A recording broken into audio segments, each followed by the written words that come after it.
prova é dia do quê? É dia de executar, não é dia de inventar moda. E aí o diferencial desse dia não é saber muito, mas a gente tem que saber jogar bem. Então bora hoje falar sobre as estratégias pro dia da nossa prova. Primeiro ponto que eu quero trazer para vocês: não invente. A nossa prova não é o momento da gente ser criativo, é o momento de literalmente a gente fazer a repetição daquilo que nós fizemos nos simulados, que eu espero que vocês estejam fazendo simulados. E aí, para que a gente possa realmente fazer a repetição dos nossos simulados, que eu sei que vocês fazem da seguinte maneira: faz o simulado de uma maneira corrida, como se fosse o dia da prova mesmo. Então aproveita, cronometra, bota ali um relógio analógico, porque normalmente nós podemos ir para as provas com relógios analógicos, não digitais, mas os analógicos sim. E aí a gente tem que começar a pensar em alguns pontos importantes durante o simulado. Se a minha prova, por exemplo, tem 60 questões e eu tenho 4 horas para fazer ela, então eu tenho uma média ali de 4 minutos por questão. Então essas coisinhas de que roupa que eu tô vestindo, olha só, será que eu tô confortável nessa roupa que eu tô? Sentir fome, e aí é legal vocês fazerem a prova sempre no domingo, né? Normalmente as provas de concurso são no domingo. Começa a fazer os simulados nos domingos, no horário que seria essa prova. Muitas vezes a gente vai pegar ali o horário do almoço, às vezes é depois do almoço. Então assim, pô, será que eu comi uma comida muito pesada que vai me dar sono? Será que eu começo a sentir fome durante a prova? Quanto de água eu tenho que levar? Então todos esses pormenores do ambiente também tem que ser levados em consideração. E aí o tempo da prova, estratégia de a ordem da disciplina que eu escolho. Então por onde que eu vou começar? Vamos supor que a minha prova tem 3 blocos. Começa pelo bloco 1, bloco 2 e bloco 3. O dia da prova, eu vou escolher exatamente aquilo que eu tava simulando. Então se eu tô começando,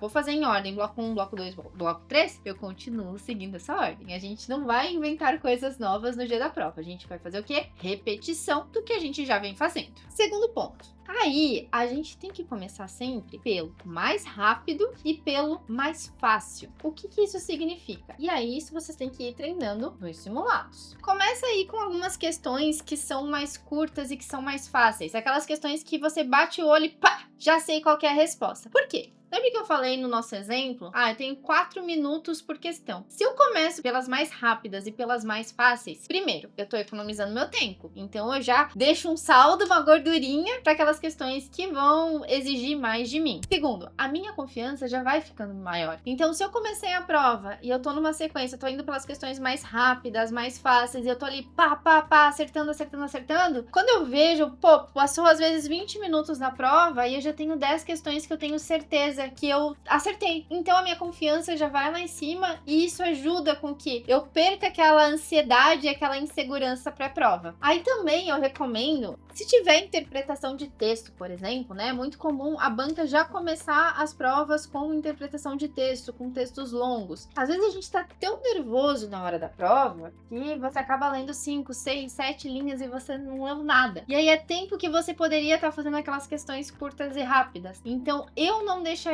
a parte ali de interpretação de texto, de uma leitura mais profunda de um texto logo pro início. Vamos criar uma confiança antes, vamos ganhar essa gordurinha e depois a gente volta pros textos que a gente vai precisar aí de mais foco e de mais atenção. E aí outro ponto bem importante que eu mencionei, se você tá fazendo os simulados, fez as provas anteriores seguindo a sequência da prova, mantém. Só faça algo diferente se você treinou e viu que deu certo. Não vai inventar moda no dia da prova. Ponto número 3. Não sabe? Pula. Muito importante é essa gestão de tempo que nós temos que fazer durante a nossa prova. Então, eu já falei para vocês iniciarem com questões rápidas e curtas. Vamos deixar a interpretação de texto um pouquinho para depois. Beleza, fiz todas as questões mais fáceis. Agora eu vou voltar minha prova e vou fazer as questões que tem ali um enunciado um pouquinho maior, que precisa de um pouco mais de tempo para pensar. Só que, se eu tô muito tempo parado entre duas alternativas, por exemplo, não é o momento de eu ficar ali minutos e minutos e minutos naquela questão. Por quê? Porque pode ser que tenha algumas questões mais fáceis na minha, né, depois daquela ali, que eu vou conseguir responder mais rápido. Só que eu tô perdendo meu tempo nessa dali que não tá saindo. E quando a gente pula e depois volta, o nosso cérebro, ele continua trabalhando para pensar numa resposta do que ele tinha visto lá atrás. Então, tem uma grande probabilidade de quando você voltar para ela, você consiga ali ver algo que você não estava vendo antes. E aí vale dizer que quando a gente fala em concurso público, a soma das questões que eu acerto, ela significa muito mais do que eu acertar questões difíceis. Então, assim, se for pra eu acertar 10 questões fáceis ou acertar 2 difíceis, eu vou ter que sempre focar na soma. Então, não adianta eu querer ficar muito tempo numa questão que é difícil e não tá saindo se eu tenho outras lá na frente que podem garantir minha aprovação, porque vão fazer parte ali, né, do meu aglomerado de soma de questões que eu acertei. E aí, aqui, a questão é que você não precisa parecer inteligente, você tem que acertar mais questões. E aí é isso, tá? Quem acerta a maior parte das questões fáceis e médias e algumas difíceis acaba passando. Então, cuidado pra vocês não ficarem, às vezes, 15 minutos pra tentar resolver uma questão difícil, sendo que nesse tempo você poderia ter resolvido 3, 4, 5 questões mais fáceis. Outro ponto importante, tá? Aqui dentro, não duvidem de vocês mesmos. Então, por exemplo, se eu tô aqui numa questão A, B, C, D, E, eu já sei que a E tá errada, a C tá errada e a D tá errada. Eu tô entre a A e a B. Pô, mas não tá saindo, então eu vou pular e depois eu vou voltar. Então, aqui tá o número da questão, eu vou colocar uma estrelinha, por exemplo, pra saber que eu tenho que voltar. Cara, tu já descartou isso daqui antes. Então, não precisa, quando você voltar, não precisa mais olhar a C, a D e a E. Você vai focar somente na A e na B. Então, confie no que vocês já pensaram anteriormente. Ponto número 4, que é algo que eu falo pra vocês fazerem durante os estudos também. Façam pausas aí regenerativas. Então, quando a gente fala de uma prova de concurso, são 3, 4, 5 horas diretas, é importante que vocês façam pequenas pausas para que vocês evitem um cansaço mental. Então, qual que é a estratégia que eu dou aí para os meus alunos? Começou a prova, fez as questões mais fáceis e curtas. Beleza, voltei, tô fazendo as questões, né, ali na ordem, tô pulando as questões que eu não sei. Show! Terminei de fazer as questões que eu sei, vamos dar uma pausa. Pede pra ir no banheiro. Maria, não tô com vontade de fazer xixi. Não tem problema, vai lá, dá uma andadinha, volta, para, toma uma água, come um lanchinho. Depois, volta aí para as outras questões. E aí, tudo isso é uma parte de uma gestão cognitiva que vocês têm que fazer no dia da prova. Quinto ponto, vamos falar sobre ele, o senhor gabarito. E aqui a principal dica é, não deixe para passar tudo no final. Porque simplesmente se o fiscal falou, acabou o tempo, por mais que você tenha acertado tudo na tua prova, não valeu de nada. Então, eu vou dar algumas dicas que eu gosto muito quando eu falo de gabarito. Lembra que eu falei pra vocês?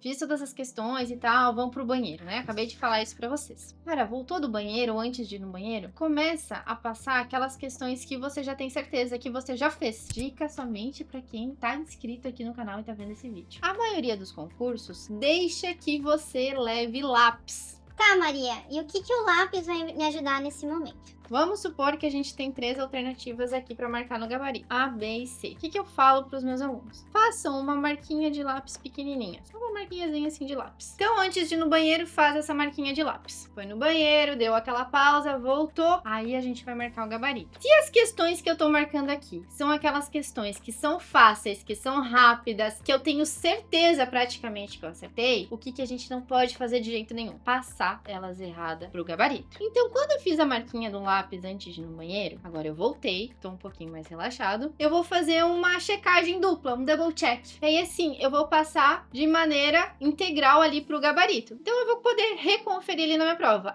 É A mesmo, eu fiz a manchinha de A, fiz a manchinha de lá. Então, sim, tem a bolinha do A. Então isso vai fazer com que a gente evite de passar errado o gabarito daquelas questões que a gente tem praticamente certeza. E aí, em relação a tempos, tá? O que eu diria pra você, ó. 40 minutos antes, eu recomendo que vocês passem o gabarito. Passa daí o que você tiver, beleza? Os últimos 30 minutos para as questões que são mais difíceis. Então, assim, aquelas questões que eu não consegui resolver, eu vou tirar agora 30 minutinhos para tentar resolver, beleza? Faltando 10 minutos, a gente vai na fé. Chuta. Aqui já não tem mais jeito. Em 10 minutos você não vai, no meio daquela pressão, daquele momento que tem que terminar a prova. Se você já não conseguiu nas últimas 3 horas e 50, fé. Pelo menos eu espero que vocês fiquem em dúvida entre duas, e aí a nossa chance de chutar seja um pouquinho maior, tá? Eu sempre chuto errado. Quando fico entre duas. E aí, como vocês estão até agora comigo, vou dar 2 dicas bônus pra vocês, tá? Dica 1, ela é temida também, redação. Meu conselho para redação: Leia o tema logo no início e aí deixe teu cérebro ir pensando conforme você vai fazendo a prova. Porque o que é legal? Normalmente, muitos temas de redação têm a ver com o cargo ou com, né, o concurso que vocês estão fazendo. Então, às vezes, até no meio das questões ou textos que tem no meio da prova, vai ter alguma informação ou algum ponto que vai fazer com que você lembre do tema da redação e de fatos ou conteúdos que você pode colocar lá dentro. Lê o tema da redação e deixa a redação para fazer por final. E o bônus número 2, cuidado com palavras absolutas. O que isso significa? Se você tiver em dúvida com alguma questão, principalmente aí na parte de legislação, palavras aí como sempre, nunca, somente, jamais, exclusivamente, tem grandes chances de estarem erradas. Bom, e para finalizar, eu queria fazer um checklist prático para o dia da prova de vocês. Vamos lá? Antes da prova, simulado feito é igual estratégia definida. Leve aí 3 canetas pretas. Não esqueça da água. Chegue aí cerca de 1h30 antes. Lembrem que qualquer atraso que vocês tiverem ou imprevistos podem acabar com a prova de vocês. Comece pelas questões mais fáceis e rápidas. Atenção no tempo. Pule as questões difíceis e as questões que você não sabe. Faça o gabarito por partes. Confie em você mesmo. Faça pausas. Leia o tema da redação já no início. É isso, pessoal. Como eu falei ao longo do vídeo, abusem dos simulados, eles vão ser os termômetros, tanto para saber se vocês estão no caminho certo ou não, como para mensurar se a roupa que você tá usando tá ok, se a estratégia que você definiu para sua prova tá boa ou não. E tudo isso vai fazer com que o dia da sua prova seja mais tranquilo. Bom, se ficou alguma dúvida, ou se vocês têm alguma estratégia também que vocês queiram compartilhar, né, com a gente, por favor, deixa aí nos comentários. E também não se esqueça de se inscrever no nosso canal e também de curtir esse vídeo.